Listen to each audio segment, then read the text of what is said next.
निवडणुका पार पडत आहेत, काय सांगाल? अजित पवारांशिवाय तुम्ही या निवडणुका लढत आहात, काय वाटतं? डॉक्टर बाबासाहेब आंबेडकरांनी लिहून दिलेल्या राज्यघटनेच्या संविधानाप्रमाणे आज मतदानाचा म्हणजे हा लोकोत्सव असतो. पण आज दुर्दैवानं राज्याचे उपमुख्यमंत्री अजितदादा पवार यांचं आकस्मिक निधन झाल्यानंतर आम्हा सर्व कार्यकर्त्यांच्या समोर एका बाजूला अतिशय जड अंतकरणानं दादांची कायमची गैरहजेरी या सगळ्या निवडणुकीच्या प्रक्रियेमध्ये आपल्याला पाहायला मिळते.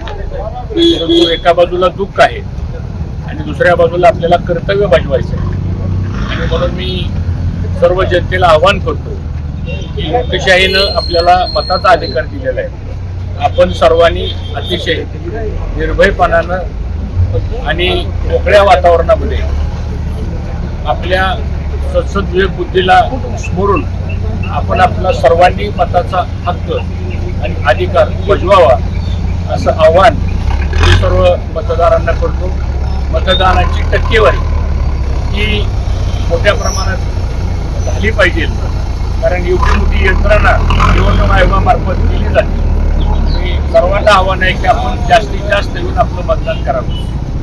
आज खऱ्या अर्थानं राष्ट्रवादी काँग्रेस पक्षाच्या वतीनं सर्वच कार्यकर्ते अतिशय चिकाटीनं या निवडणुकीमध्ये भाग घेत आहेत. आणि मला विश्वास आहे की शेवटी तळागाळातला माणूस हा विकासाला बघून मतदान करतो. येणाऱ्या भविष्य काळातल्या आपल्या अडीअडचणी कोण सोडवू शकतं, या सगळ्या गोष्टीचा साधक बाधक विचार करून मला असं वाटतं मतदान करतील. आणि मला विश्वास आहे की इंदापूर तालुक्यामध्ये आणि पुणे जिल्ह्यामध्ये राष्ट्रवादी काँग्रेस पक्षाच्या सर्व उमेदवार चांगल्या मतानं जनतेनं निवडून द्यावेत असं आवाहन करतो. जिल्हा परिषदेमध्ये ह्यावेळेस राष्ट्रवादीची सत्ता येईल काय?